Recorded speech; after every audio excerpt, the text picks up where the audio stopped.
Hello and welcome to our last lecture of the course Introduction to Mechanobiology. So, in last lecture or the last few lectures we are discussing about various tools in mechanobiology. Okay.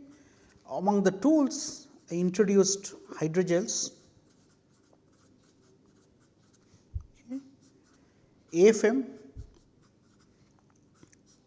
okay, assays like traction force microscopy or laser ablation or trypsin deaddition,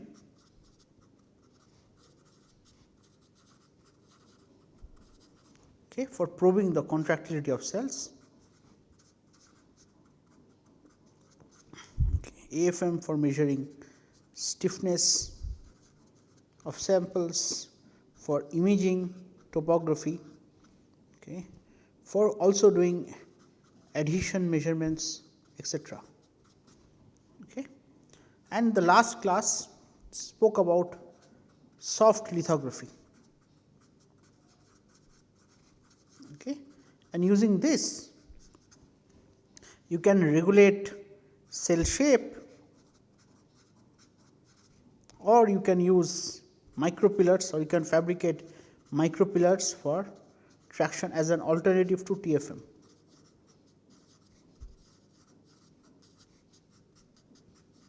Okay.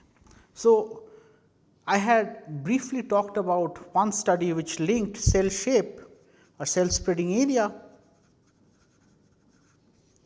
with apoptosis, okay, dictated by the extent of cell spreading. Okay. So, similarly there are multiple other studies which are focused on using microfabrication to glean insight into molecular processes. So, one other study by Doyle et al., okay, published in J Cell Biol, okay, demonstrated that 1D migration is similar to that in 3D on fibrillar surfaces.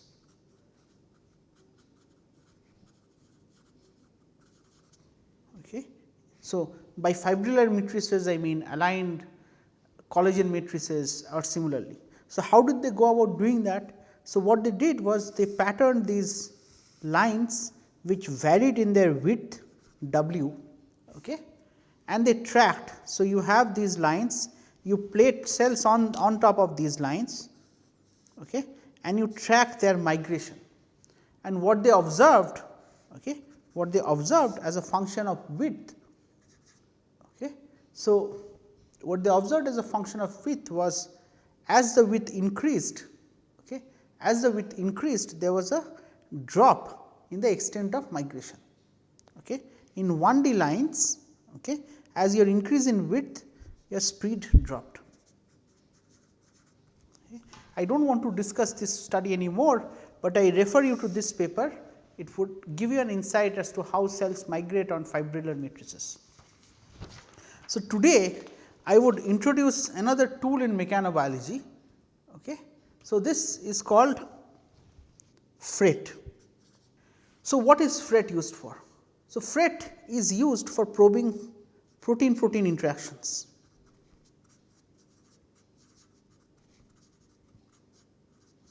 Okay. So, essentially the question is, how do you show that a protein A binds to protein B, or like a receptor ligand interaction. Okay.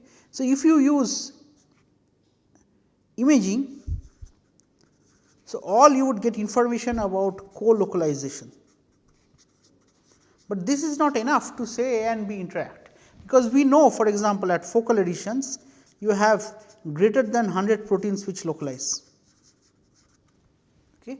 It is not that each of these proteins is interacting with each other. Okay. So, one way to go about it to find out the interaction of two proteins is using co-immunoprecipitation.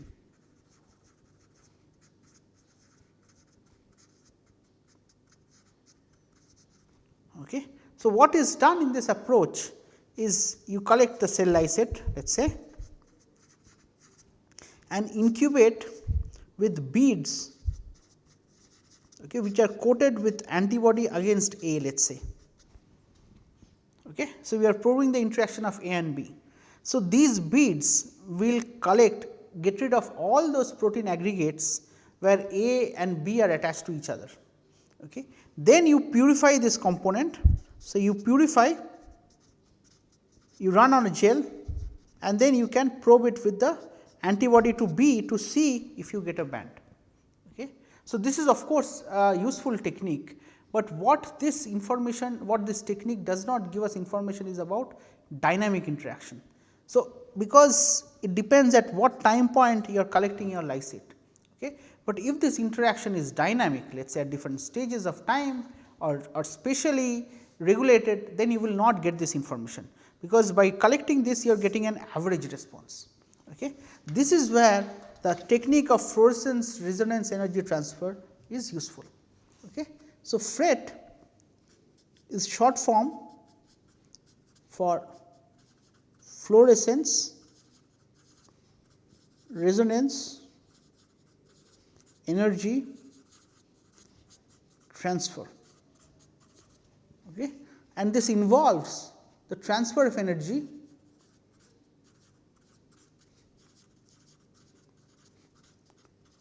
from an excited donor,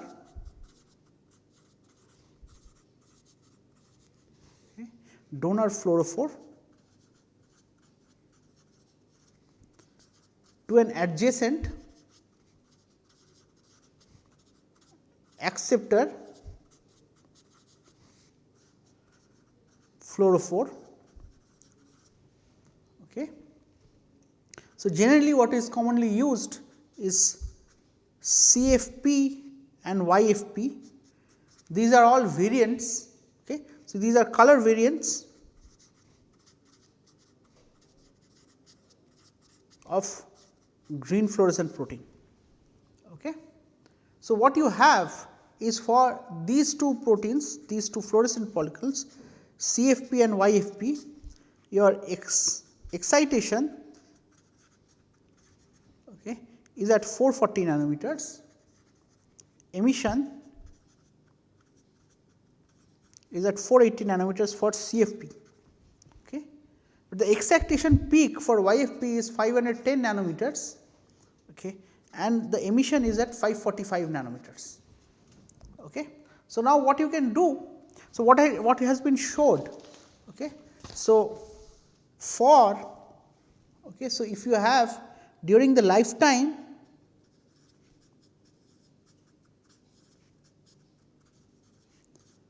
of excited state of CFP, okay, an energy field is gets created, okay, by oscillation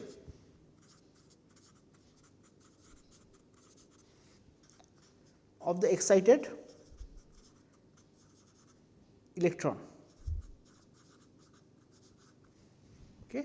Now, YFP, so this energy can then be used to excite YFP, okay, provided, so there is one clause, the distance is very low. Okay. Now, how low is low? So, what has been shown that the efficiency of this transfer of energy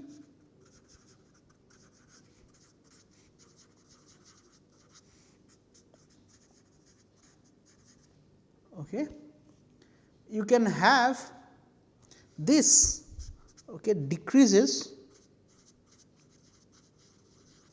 as r to the power 6th power, okay, which means if r is the separation between these two fluorophores, your energy will decrease or reduce as r to the power 6. So, you have an efficiency, FRET efficiency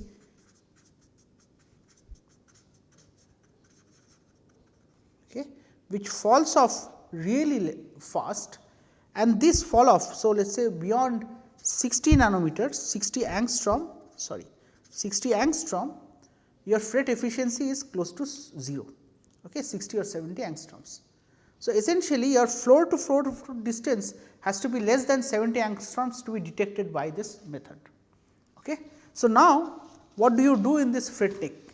Okay. So, if you have two tagged proteins, let us say, okay, protein A which is tagged to CFP, protein B which is tagged to YFP. Okay. So, in freight what you do? You excite at 440 nanometers and you collect the emission spectra of 545 nanometers. Okay. So, this is emission of YFP and this is excitation of GFP. Okay. So, this freight efficiency will work. Okay. This freight efficiency is good when these two molecules are very close enough of the order of 60-70 angstroms or smaller. So, if they are so close, then you can safely make an assumption that these two proteins are really interacting. Okay. So, having said that, I would next come to how can we make use of freight, okay, for mechanobiology studies. In that regard, I would like to discuss this particular paper, Grashoff et al. This is a Nature paper, 2010 paper. Okay. So, by now through this class you have got to know about this protein called vinculin. Okay. So, vinculin is a FA protein, and if you were to look at its structure, okay,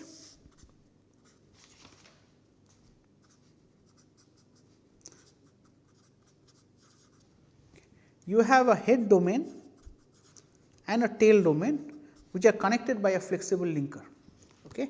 In the head domain you have binding partners like tailin, alpha actinin, okay, and in the tail domain you have actin, okay, as one of the binding partners. Okay. So, these head and tail, okay, let us say VH corresponds to the head domain and VT corresponds to the tail domain. Okay, they are separated by a flexible linker. Okay.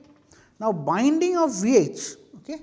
So, when VH binds to tailin, okay, this event leads to recruitment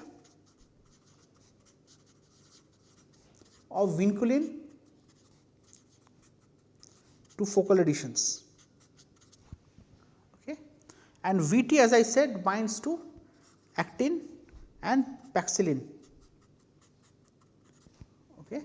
Now, what people have found that force is an important determiner of vinculin localization at focal adhesions.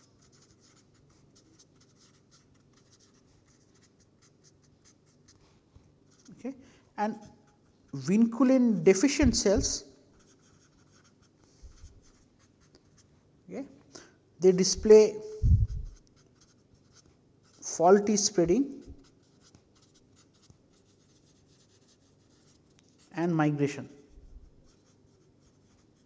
Okay. Also, vinculin deficient cells are softer compared to controls and they also exert lesser forces.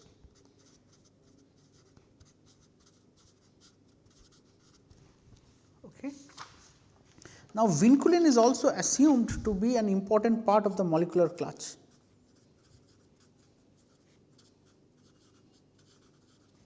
Okay. And vinculin is known to colocalize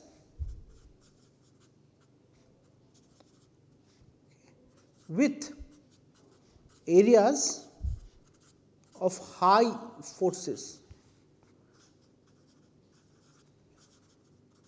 during leading edge protrusion.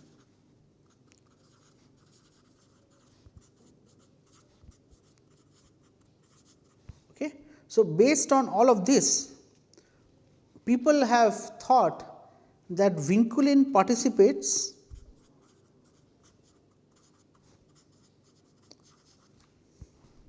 in strengthening additions.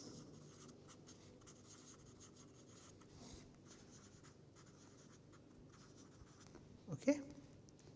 Such that if there is an increased force, then you have increased recruitment of vinculin. So, focal adhesions will grow in a way that force per area is constant. Okay. This we discussed that paper which showed that you have on an average of 5.5 nanonewton per micron square of focal adhesion.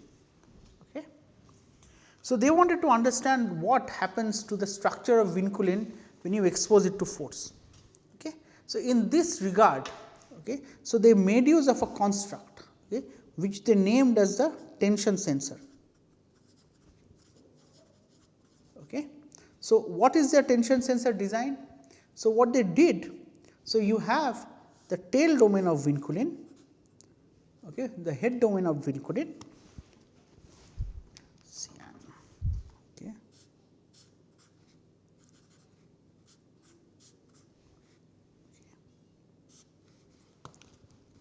let us say PT, you have, okay, so this is a fret pair, okay, and we say linked using an elastic linker. Okay. So, if so this is the tail domain, so the head and tail domain are connected by this construct or a tension sensor which has an elastic linker in between. Okay. So, if the elastic, the idea being that if the elastic domain is stretched, okay, so when you have stretching of this elastic domain,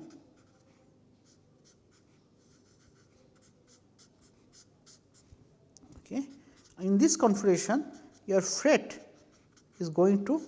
signal is going to go low. Okay. So, this is the idea of their tension sensor design. So, what they first did was they wanted to evaluate the responses of this vinculin to cellular forces. Okay. So, for that they first generated a vinculin minus minus cell, so which does not have any vinculin of its own, and then they transfected it with this vinculin tension sensor is the construct. Okay. And what they showed was when they plated these cells, and what they were looking at is the fret index or the fret efficiency. Okay. So, when cells were plated on polylysine, whatever be the fret index, okay, when they plated it on fibronectin, the fret index dropped. Okay. So, this was one of the big things. So, on fibronectin the cells were spread. Okay. So, these results suggest, okay, that fluorescence, under force. So, you know that once the cells spread out, they will exert traction forces and so on and so forth, that should lead to a decrease in the fret index. In polylysine surfaces, cells were much more rounded, and consistent with this the fret index was much higher. Okay. You could also track the lifetime. So, they tracked the fluorescence lifetime of this, and they found the lifetime, okay, of, okay, so of the tension sensor. Okay. This is my lifetime, how long they exist at focal adhesions. This was much longer compared to a control construct, okay, which they call as WinTS, okay, sorry, WinTL. So, contrast was WinTL, where it only had the tail domain connected with the fluorescent construct. Okay. So, this was the first demonstration that when you plate on ECM coated substrates, this vinculin is under tension. What they did next, okay, was that to demonstrate whether vinculin recruitment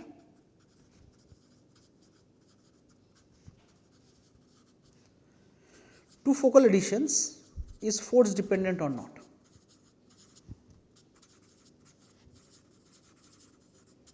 Okay.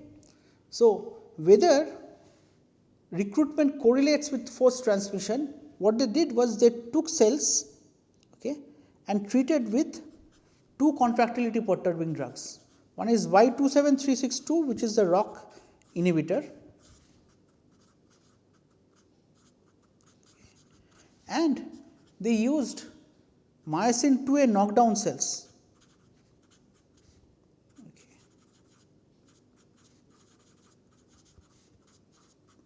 Okay. So, in both these treatments your contractility should go down. So, if the contractility goes down, then the force at adhesions is supposed to go down. Okay. So, consistent with this idea, what they found was that when they tracked the fret index, okay.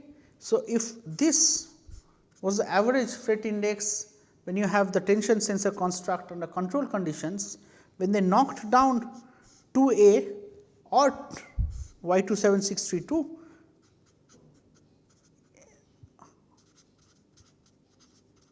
so in both these cases the fret index went up. Okay. So, the fret index went up means that the extent of stretch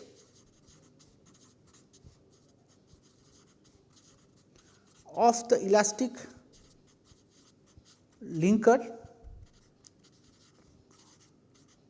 decreases.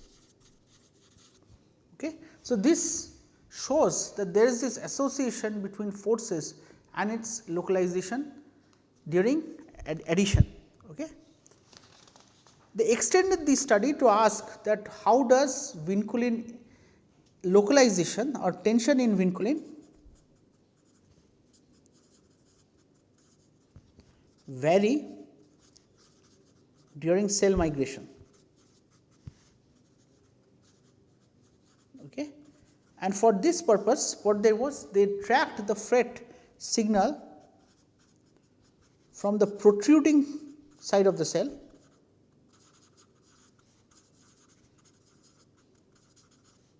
from protruding adhesions and retracting adhesions. Okay. So, as you recall that in the molecular clutch, after the cell exerts the actin dependent protrusion forces, you begin to have the formation of these focal complexes at the leading edge. Okay. Similarly, at the trailing edge you have these adhesions which will break because of contractile forces at the rear. Okay.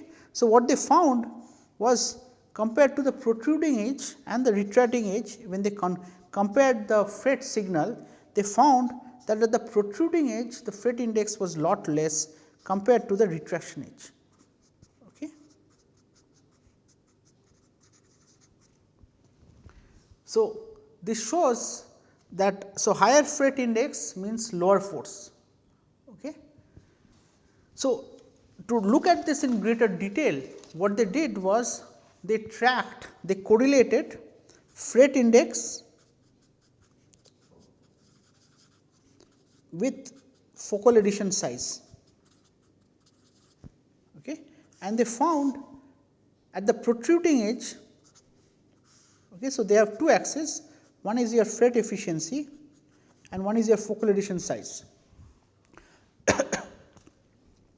So, they found as a function of time, if the fret index increased, the focal adhesion size also grew. Okay. So, this was at the protruding edge.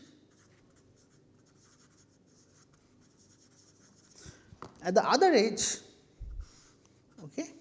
what they found, so this is positive correlation in this case. In the other case, what they found was the fret index increased, but the focal adhesion size is decreased. Okay. So, these suggest that vinculin recruitment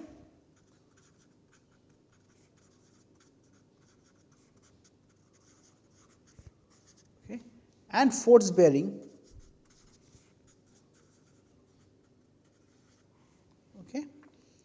are two separate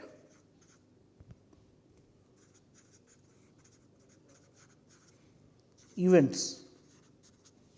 Okay. So, this is a major difference in the two separate portions of the cell. Okay. So, this concludes our discussion of fret. Okay. So, in the past few weeks, we have discussed various papers.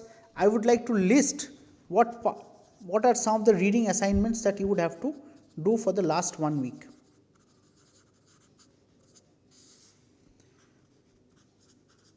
So, first of all, read the Pelham and Wong paper. Okay, which linked stiffness and spreading. Okay, this is a biophysical paper.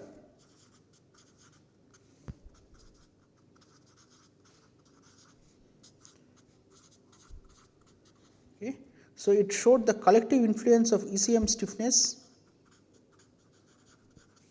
and ligand density on spreading. Okay. Our Low et al. Paper, this was again grouped by Wong. Okay.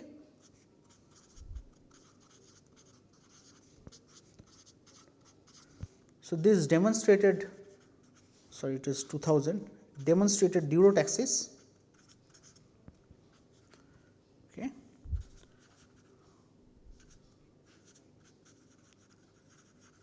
Okay. This is a 2000 again Biophys J. Sorry, this is Journal of Biomechanics. So, this is a review paper,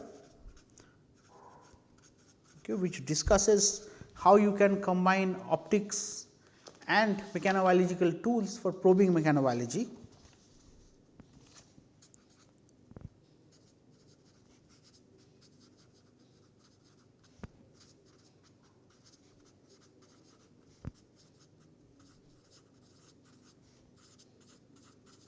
Okay.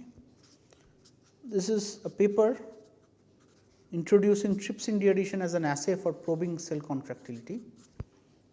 Okay. You have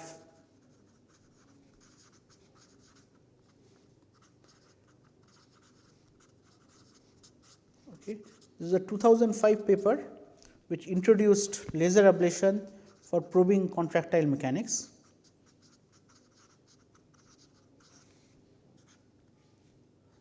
And the paper I just discussed,